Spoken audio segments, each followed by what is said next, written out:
اللہ تعالیٰ نے کائنات میں نشو و نما کا ایک تدریجی نظام قائم فرمایا ہے۔ چاند جب طلوع ہوتا ہے تو بڑا چھوٹا سا دائرہ محسوس ہوتا ہے، پھر اس کی نشو و نما ہوتی ہے تو ایک بڑی روشنی کی صورت میں وہ سامنے آتا ہے، لیکن پورے عروج کے بعد پھر وہ ڈھلنا اور گھٹنا شروع ہوتا ہے، پھر آہستہ آہستہ اس کی وہ عروج والی روشنی ماند پڑتی ہے، اور کچھ دن اس پر ایسے آتے ہیں کہ بالکل دکھائی نہیں دیتا۔ سورج کی شعاعیں جب سورج صبح نکلتا ہے تو ماند ہوتی ہیں، پھر وہ اتنے عروج پہ ہوتا ہے کہ کوئی اس سے آنکھ نہیں ملا سکتا، لیکن شام کو پھر وہ اپنے زوال کو دیکھتا ہے۔ درخت ایک چھوٹے سے پودے کی صورت میں ہوتا ہے، کبھی کبھی یوں بھی لگتا ہے کہ ہو سکتا ہے کہ تیز پانی آئے یا آندھی آئے تو اس کو جڑ سے اکھیڑ دے، لیکن پھر وہ جب پورا جوان ہو جاتا ہے تو پھر بڑے بڑے طوفانوں میں بھی کھڑا رہتا ہے، پھر اس کا بال بھی بانکا نہیں ہوتا، لیکن پھر ایک وقت خزاں کا آتا ہے جب اس کے پتے جھڑتے ہیں، جب پرندے اڑ جاتے ہیں، جب بلبلیں اس پر بیٹھنا چھوڑ دیتی ہیں، پھر کوئی کوئل آ کے اسے کوئی گیت نہیں سناتی۔ پت جھڑ کے موسم میں، زوال کے دنوں میں وہ بہت ساری آوازوں اور بہت سارے مہمانوں کو ترستا ہے۔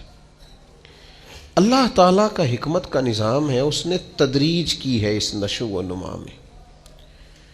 بس یہ 2-3 مثالیں دی ہیں، زیادہ بھی دی جا سکتی ہیں۔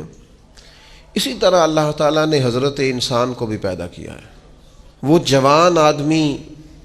جو محنت مزدوری کرتا ہے، دوڑتا ہے، بھاگتا ہے، آتا ہے، جاتا ہے، رزق کماتا ہے تو کئیوں کو پالتا ہے۔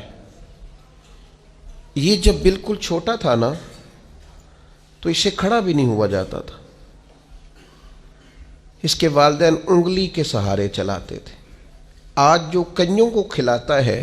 کما کے اللہ کی توفیق سے،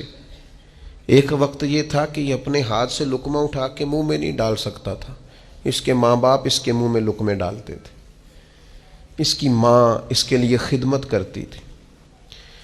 پھر اس کو عروج ملا، پھر اس کو باکپن ملا، پھر اس نے دنیا دیکھی، پھر اس نے دوڑنا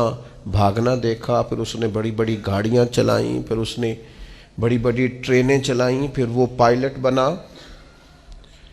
اور اتنا بڑا جہاز منوں ٹنوں کے حساب سے وزن لے کے یہ اللہ نے اس کے قبضے میں دیا، یہ لے کے گیا بھی، یہ لے کے آیا بھی۔ جوانی عروج والی اللہ نے عطا کی، لیکن پھر وقت ڈھلا، پھر واپسی شروع ہوئی، کالے بال سفید ہوئے، سیدھی کمر ٹیڑھی ہونے لگی، اٹھتے ہوئے گھٹنوں میں درد رہنے لگا۔ یہ اللہ کا تدریجی نظام ہے۔ جوانی کے بعد بڑھاپا آیا، لیکن تکلیف والا معاملہ یہ ہے کہ وہی شخص جس طرح اللہ ماشاء اللہ جوانی میں خود بھول گیا تھا کہ مجھ پر کبھی بچپن بھی تھا، میں کبھی کمزور بھی تھا، هل اتى على الانسان حين من الدهر لم يكن شيئا مذكورا، انسان پر ایک وقت وہ بھی تو گزرا ہے جب یہ کوئی قابل ذکر چیز ہی نہیں تھا، اس کا نام تک نہیں تھا۔ جس طرح جوانی میں یہ بھول جاتا ہے نا مجھ پر بچپن بھی تھا، اسی طرح جب یہ بوڑھا ہوتا ہے تو بعض اوقات بچے بھی بھول جاتے ہیں۔ ان کا خیال ہوتا ہے کہ شاید ابا ہی بوڑھا ہوا ہے، دادا ہی بوڑھا ہوا ہے، ہم نے شاید نہیں ہونا۔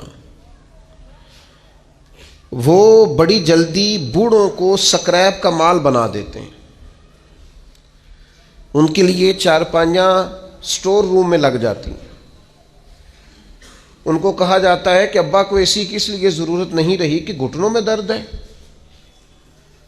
ان کو یہ کہا جاتا ہے کہ چونکہ ان کا سامان ہی مختصر سا ہے لہذا بڑے کمرے کی حاجت ہی نہیں ہے۔ دھیرے دھیرے بزرگوں کے ساتھ لوگوں کا رویہ سخت ہے۔ اللہ تعالیٰ نے والدین کے سارے حقوق بیان کر کے پھر آخر میں فرمایا کہ دعا مانگو، حقوق بھی ادا کرو، بازو بھی کھلے کرو، پیار بھی کرو، خدمت بھی کرو اور دعا بھی کرو کیا دعا کریں؟ فرمایا وَقُرْ رَبِّ ارْحَمْهُمَا، مجھ سے کہو، دعا کرو میری بارگاہ میں، کہو رب ارحمہما، یا اللہ ان دونوں پہ رحم فرما، کما ربیانی صغیرہ، جیسے انہوں نے مجھے بچپن میں پالا تھا، ان کی خدمت کرو اور پھر میرے حضور ان کے لیے التجائیں بھی کرو۔